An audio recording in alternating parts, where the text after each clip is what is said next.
Olympic values were respected and observed, wouldn't you? Our goal is to inspire and enable people to adopt an active, healthy, and fulfilling lifestyle. Team sports allow us to talk about life skills. The Olympic Games in sport sees itself as a promoter of human rights. Jennifer and Dustin are going to be talking about the power of inclusion through sports today. I know they have amazing profiles. I was going through their profiles. So Jennifer Keurulainen is, she's a senior director of sports in Special Olympics Southern California. Jennifer, you've got an experience of 16 years of sports event management, and you have 3 national sport governing bodies. You've been associated with them: USA Badminton, USA Cycling, USA Taekwondo. The 2010 Vancouver Winter Olympic Games you were a part of, the 2010 Youth Olympic Games, and then you've been working with Singapore Sport Council at Singapore Sports Hub, and the 2016 IAAF Indoor World Championships. You've also participated in 2008 International Olympic Academy's Young Participant Seminar. And let me tell everyone, Jennifer she first began working with Special Olympics at 2015 World Games. And she was a vice president of sports, and where that is where she found her passion for Special Olympics. And now she's worked at Special Olympics Southern California as a senior director. She's looking for, I don't know what number of ways to enhance the athletic experience and providing quality training and competition. So a lot of passion I can see there in that entire profile. Thank you. Dustin, again, amazing profile. I sure do hope we're going to learn a lot. So Dustin Plunkett is from Special Olympics Southern California athlete.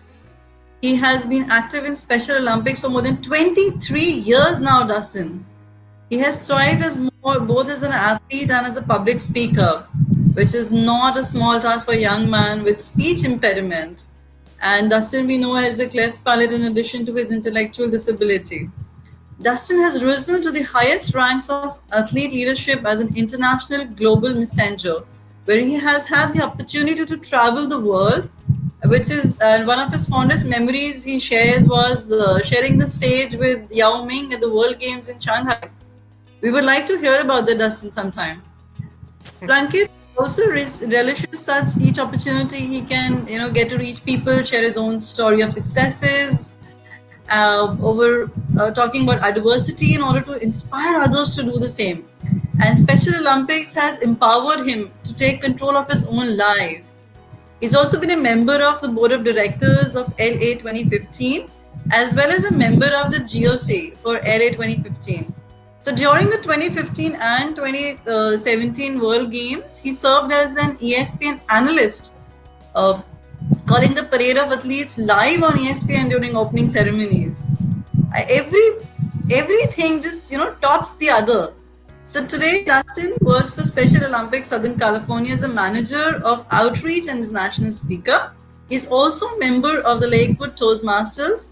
He's currently serving as the club's president of membership. Great. I mean, I'm seriously looking forward to learning so much from you people. I'd like to introduce a quote here from Perry Coubertin, when he said that the most important thing in life is not to triumph, but to compete. Not victory, but combat. Not to have vanquished, but to have fought well. Not winning, but taking part. So all of this comes down together, and not taking much of your time, I would now hand over the stage to Jennifer and Dustin. It's all yours, please. Thank you so much for having us. And we just wanted to go over about the power and the story of Special Olympics and the impact that it's had in both Dustin's and my life and what we're able to see on a daily basis. But just want to give you a little bit of information about what Special Olympics actually is and what it's about if you're not aware. Eunice Kennedy Shriver founded Special Olympics 52 years ago. And she really wanted to find a place where she could have an inclusive environment for athletes with intellectual disabilities to have an opportunity to compete in sport and have competitive environments. Her sister actually had an intellectual disability, and it was quite important to her that everyone had this opportunity to compete and not be left out of chances. So Special Olympics was started 52 years ago, and her husband actually was involved with the founding of the Peace Corps as well. So an incredible, inspirational family of doing good and giving back to help change lives for the better. And she was inspired so much through the Olympic ideals and movement that she really just wanted to make sure that every athlete felt involved and was able to receive a quality competition environment. Not that the athletes would be going to a daycare or a recreational place, but to have true competition opportunities. And we have over 5.5 million athletes worldwide in over 190 countries. And this is phenomenal. And we're based out of volunteers. And our coaches are all volunteer based. So we have 1.1 million coaches and volunteers actively signing up and participating to help support our athletes year round. SOI, Special Olympics International, has 32 Olympic type sports and winter sports that are supported internationally. And then we have 7 regions around the world, which include the ones that are listed below: Africa, Asia Pacific, East Asia, Europe, Latin America, the Middle East, and North America. I can say that I started with Special Olympics through the opportunity. While I've had an extensive sport production and sport management background and have traveled quite a bit, I moved back to the United States in 2015, and I started working with the 2015 World Games here in Los Angeles. And the first person that I met whenever I started Special Olympics was the man sitting next to me right now, Dustin Plunkett. And he came into my new employee orientation, and his story and his impact of what you're going to hear today is the reason, the catalyst of my passion for Special Olympics and the impact that I can see truly makes a difference within athletes' lives, volunteers' lives, unified partners' lives, and how it is a catalyst of bringing everyone together and truly celebrating the power of Olympism and friendship and respect, and making sure that we're able to celebrate with one another. Now, we're a different organization because, as I mentioned, we work with athletes with intellectual disabilities. And so this is including, it could be cognitive function, skills. Primarily, an athlete has to meet the 3 criteria that you see on your screen: that their IQ is below 70 to 75, that there's limitations in 2 or more adaptive areas, and that the condition manifests before the age of 18. And this is really just outlining what Special Olympics believes is a core charter of the individuals that we serve and support. And then also, we're unique from other sports organizations. We provide free opportunities for our athletes. No participants will be charged for any athletes or family members to participate. We actually have random drawing to advance to higher competition. So instead of going through the steps and the criteria that we have seen in the Olympic movement, and to go to Olympic Games or to go to World Championships, we want all of our athletes to have an opportunity to compete. And so we have a random selection based off of some of their previous performances. We do offer awards for all participants, but what we do is that we actually division our athletes so that they are in small divisions working together, and so that everyone receives places from 1 through 8th, with medals being awarded to the first 3 and ribbons being awarded to the others. And before I turn it over to Dustin, I really just want to say that the importance of Special Olympics is providing integrity to the athlete. and having a quality level of competition, and making sure that the athlete finds the joy in competition. Thank you, Jen. And as Jen said, that Special Olympics International Special Olympics organization was founded by Eunice Kennedy Shriver, who I had the pleasure of meeting on a couple of occasions. My greatest memory of her was when I was the international gold messenger in Shanghai, China. After opening ceremonies, there was a Spirit of China Awards, and all 12 of us were backstage, and we were helping present the awards and everything. And somebody comes running backstage and goes, "I need one of you guys to escort Miss Shriver from her seat to the stage and all that, so she can give her talk and everything." And before I can even get a word out, all my fellow athletes were like, "Oh, Dustin should do it." So I got to escort our founder up on stage to give her talk and escort her back to the seat when she was done. And it was one of the lasting memories that I'll have of her, because she passed away 2 years after that event and all that. So that was the last World Games that she has ever that she attended in her life and all that. But about Special Olympics Southern California, where Jen and I both work, we were founded by the 1969 Olympic gold medalist in a decathlon, Rafer Johnson, who is a very big supporter of ours and all athletes, not just here in Southern California, but all 5.5 million athletes from around the world. And Rafer is an outstanding speaker and everything. And one of the greatest stories that like Jen and I's favorite story that Rafer always tells is Rafer was visiting an event in Arizona, and he's presenting medals, and he's giving a first place medal to a young lady, and she looks over at her mom and dad in the stands and goes, "Look, Mom, look, Dad, I won." And her parents started crying, and Rafer wanted to find out why her parents were crying. And we found out at the time that Rafer found out that was the first time they heard her daughter ever talk.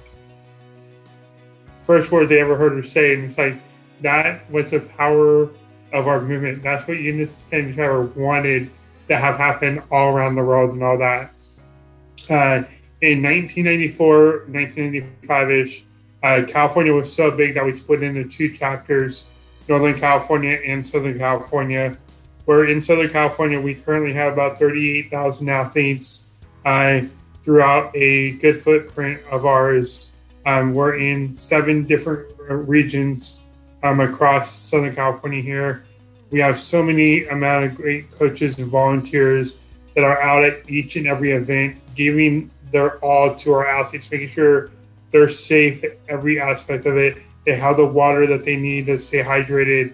They're out there cheering from the stands and motivating our athletes to do more.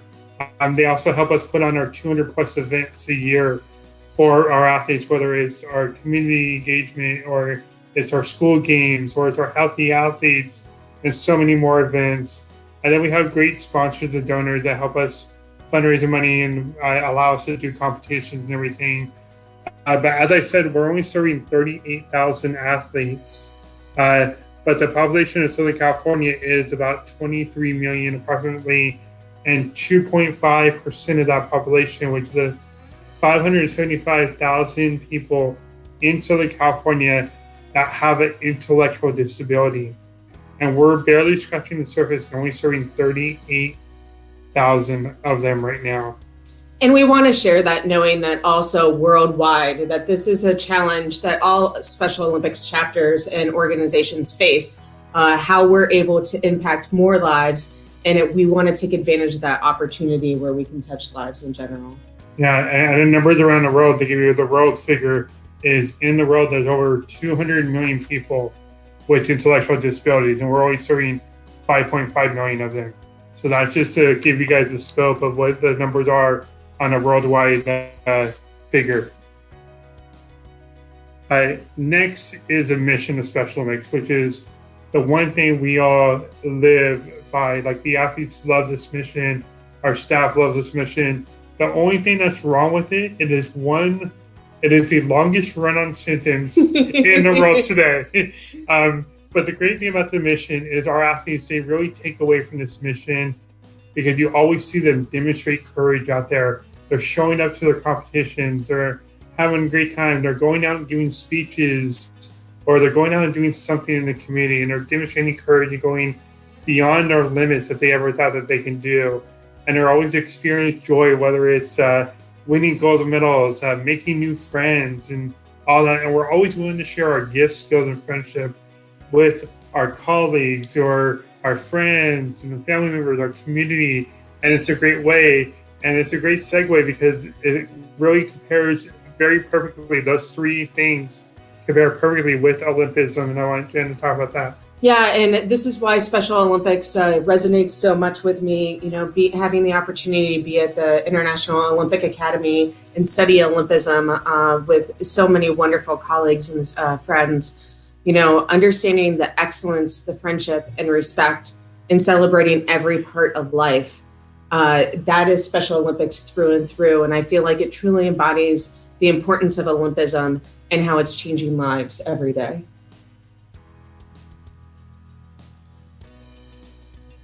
The great thing is we have many opportunities for our athletes. One, first and foremost, is become an athlete in our traditional and our community program, which is our athletes going out and competing against other athletes of similar abilities. That's why we do our division, is we make sure we division by ability, age, and then gender and all that. So that's how we do our divisioning, to make sure it's the best competition out there. And Eunice was a very stickler of this. If she would go out to a track and field meet and watch every single race, she's like, why is that race so one-sided? How come it's not closer and all that? So she was really stickler about making sure that we division our athletes by those three priorities. The biggest growth where we have most of our 38,000 athletes is in our school program. We got into schools maybe about 5-6 years ago, and it's just been taking off. They're now doing inclusive school stuff on their campus, doing rallies, in the use of the R word, the word retard, throughout their school, to putting on disability awareness trainings for the fellow students and all this. It's just amazing to see our school program take off. And it goes right into our leadership, is those school students who are being leaders in their schools, they're becoming leaders inside the classrooms. They're learning leadership skills, learning about talking and all that. On the side about where the leadership comes in with the athletes, the Special Olympics, is we have a program called Active Leadership, where we train our athletes to go out and give speeches, which I'll touch up more in detail a little bit later on in the presentation. We have a young athletes program. It's for athletes from 2 to 7 years old, where they're learning basic motor skills, social skills, jumping, catching, throwing. It's a great program. Seeing these athletes really grow from 2 to 7, and when they hit 8, they can enter into our traditional and community programs and really already know what's expected of them in doing that. A great thing about the Young Athletes program is it also could be unified.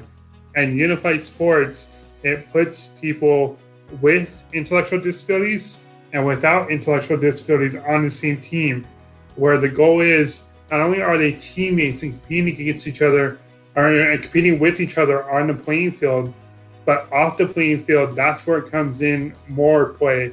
It comes in more valuable for us, because it's that friendship that they form on the field that they take off the field, where they're lifelong friends and all that. Jen and I met in 2015, and we instantly become friends, and how we think alike. We got creative ideas. Like, that is the power of unified sports, and that's what's going on in all of our schools and everything. To our traditional programs are now being unified, where we have our law enforcement officers coming playing flag football with our athletes. It's just seeing those bonds get stronger and everything. And our young athletes is unified too. So if there's a young brother and sister twins who might fall in that age group, they can both do the program together, even though only one of them has intellectual disabilities, the other one can join in as well. So it's a great way to bond and everything.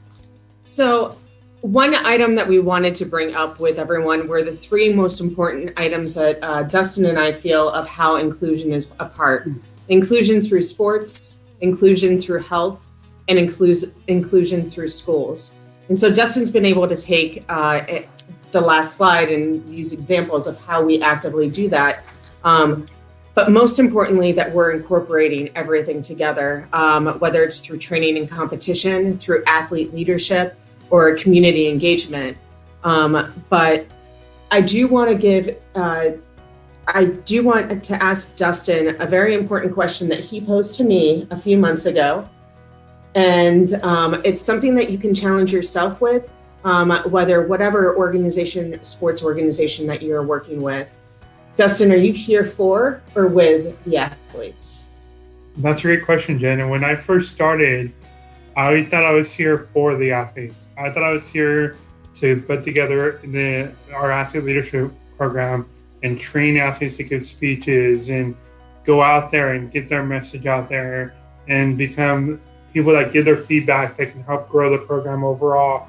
But over time, and it wasn't until I went through our unified leadership course, I realized that, hey, I need to be here with our athletes and working with them to get our training stronger and better, to help them voice their concerns more and make it where their voices are always heard at every single level of our organization, whether it's their region or here at chapter, making sure that they get their feedback and we can make those improvements to make their life and their overall view of Special Olympics better.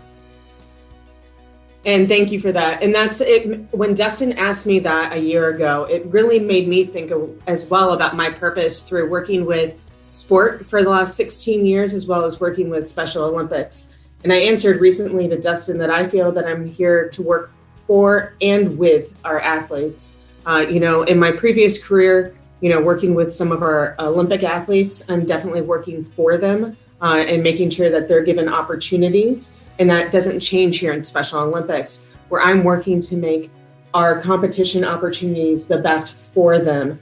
However, Dustin and I are huge advocates, as well as our entire organization, that the athlete's voice needs to be heard in every meeting and everything that we do. And that is whether it's Special Olympics or if it is a national governing body or an international federation or the IOC. We need to make sure that the athlete's voice is always heard and prominent.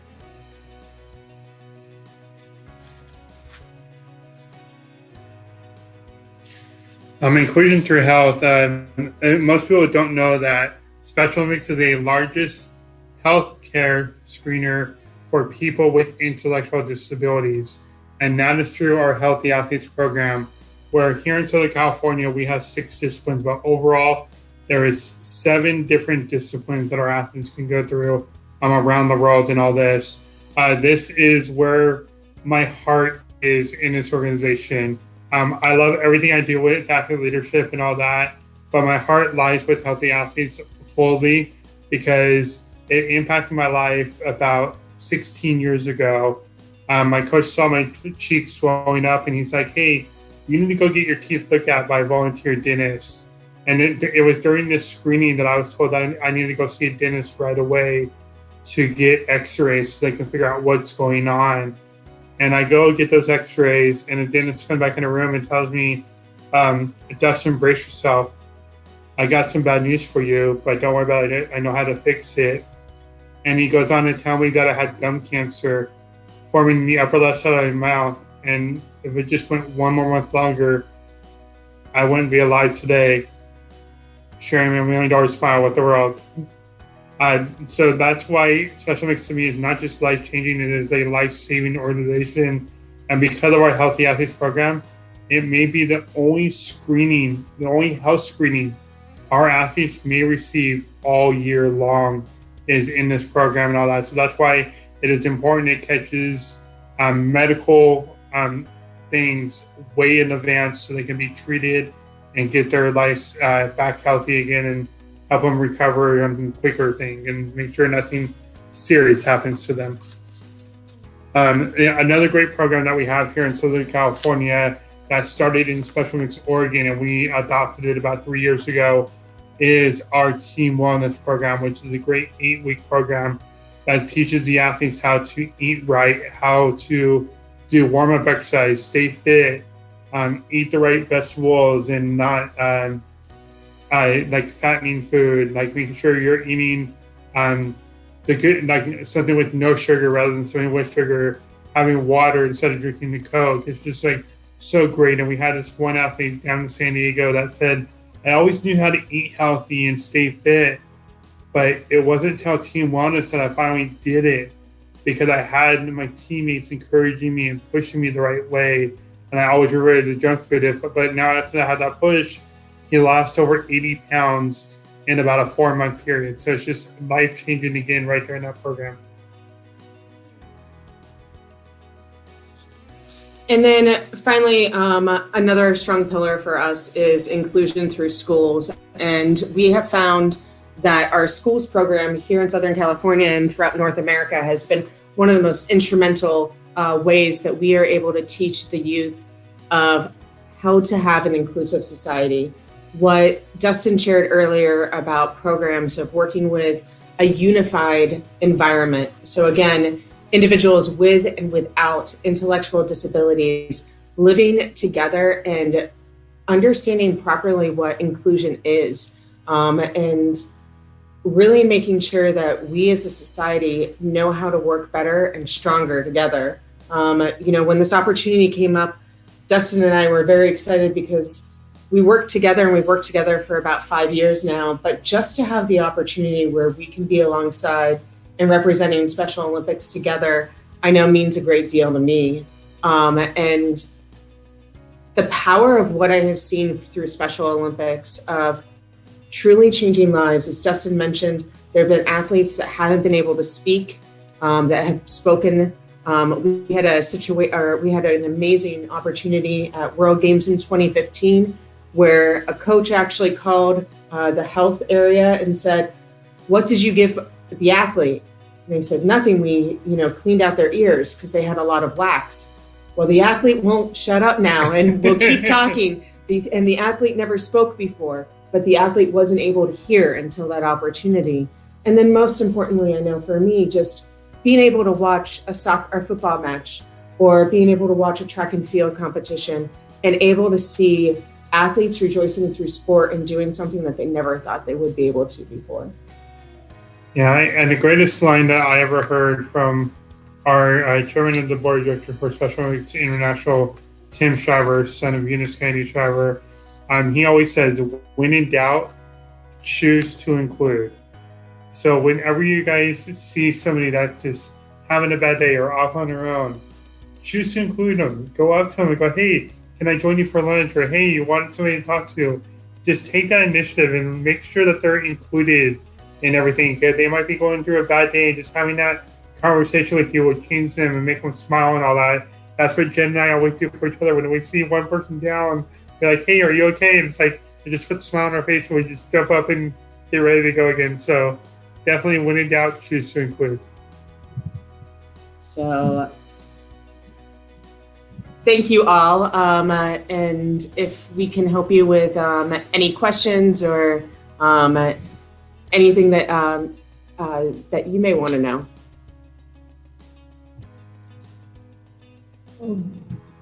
A great presentation, Dustin and Jennifer.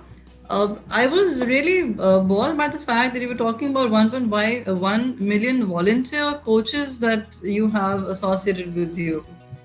That is great. That's a phenomenal number by itself. And thank you for sharing this idea of not working for, but with the athletes, because most of the time we keep ourselves on a different pedestal, and we think that we are working for them. But I think this was an eye-opener even for me for that matter. So, That's wonderful. Listening to your experiences, I think where being able to feel where the athlete feels empowered, I think that's the crowning point of the entire efforts that you do with a particular athlete. In your presentation, when you're talking about inclusion patterns, you talked about schools, right? So what was the idea of including children in schools, and how much has that impacted actually the participation in Special Olympics? What is the rate that you Dustin? Athletes converting as proper athletes, so they join as enthusiasts, or you pick them up based, as you said, you pick them based on their achievements or how they're performing.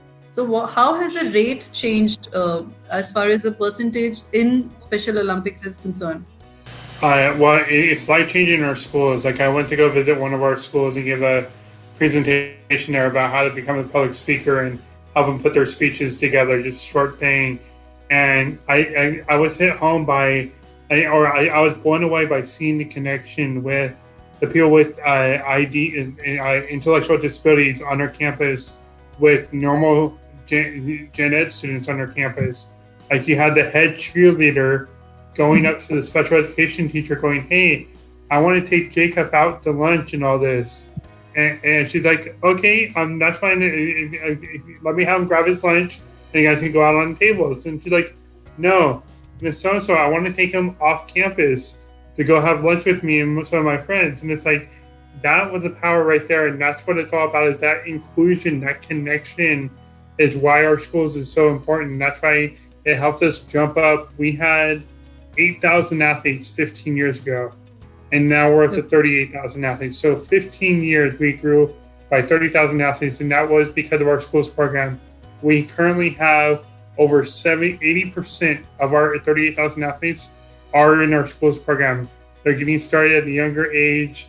We went from our average age was 37 years old. Now we're down to 15-year-old is our average age of all of our athletes across all our platforms. Great. That's a jump, yes. I have two questions. First question is for Dustin and the second part for Jennifer. Dustin, you were mentioning something about young athlete program. We really like to understand what that young athlete program is all about. And Jennifer, we like to understand from you about the young athlete and unified, how it can be successfully implemented in developing nations like India. Well, our young athletes program is really great. Like it didn't start till after I joined. I probably started about maybe 8 years ago is when it got really big. But before that, before I even joined Special Olympics, I was a coach for 3 to 5 year olds, teaching them how to play sports year round. And when I found out we had a young athletes program, which was very similar to that, was amazing to see them at the age of 2 start socializing and all that. It was really good to see how their social skills improved over those 5 years in that program, to their motor skills improving. Like some of them couldn't even jump over an obstacle that was maybe not even an inch off the ground. They didn't know how to jump an inch high and all that, but just seeing them go from 2 to 3 to 4 year old, they might not be able to do the jump, but when they hit 5 year old, they finally made that inch high jump over the hurdle. So that's why it's so powerful with our young athletes program, and we have it structured a great way. We can send you how we have that structured in an email and a follow-up, and you guys can really see that information firsthand. And Special Olympics International has created a wonderful program that really talks about gross motor skills and how the young athletes can actually learn how to just do basic functions to, as Dustin's talking about, of jumping and running. And the important thing with young athletes is this can be something done in a home where there could be siblings with and without intellectual disabilities having the opportunity to do this with their siblings. So as you say, developing countries, there shouldn't be any barriers because it doesn't take a lot of equipment or space in general. It can be done in the home. It can be done in a flat. It can also be done in a park, where it's really bringing athletes with and without intellectual disabilities and learning how to move around and improving those motor skills. So it's a really great entry-level base, and SOI has done a phenomenal job building that curriculum. Thank you. Thanks, Jennifer. I would like to ask both of you, how can we encourage, because now we see that sports is becoming, we're having more sports enthusiasts in our country. How can we encourage the sport enthusiasts when it comes to Special Olympics? I mean, what's the strategy that over the period of time that you guys have found to be best? I think understanding that it is sport, and that's the most important part.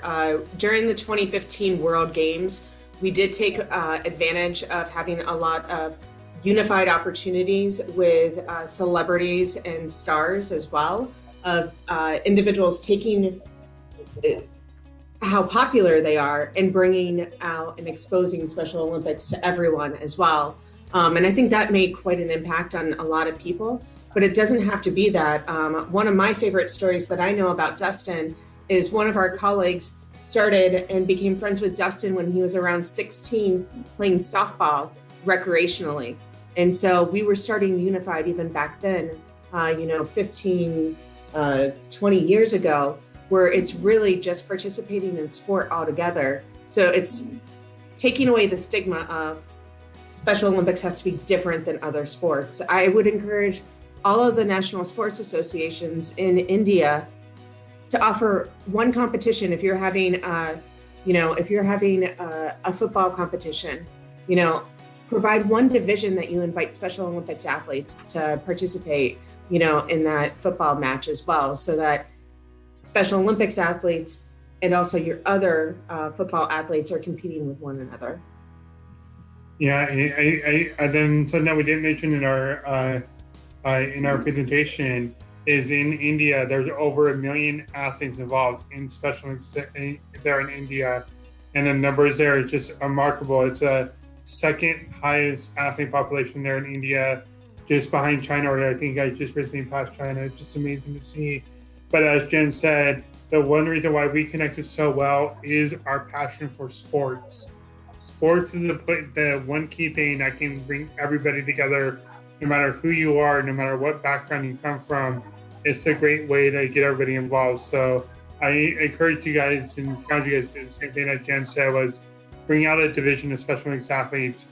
If you want, make it unified. Mix up your regular athletes with your Special Olympics athletes and make teams like that. And let them go out there and play and have some fun. It's just great to see it.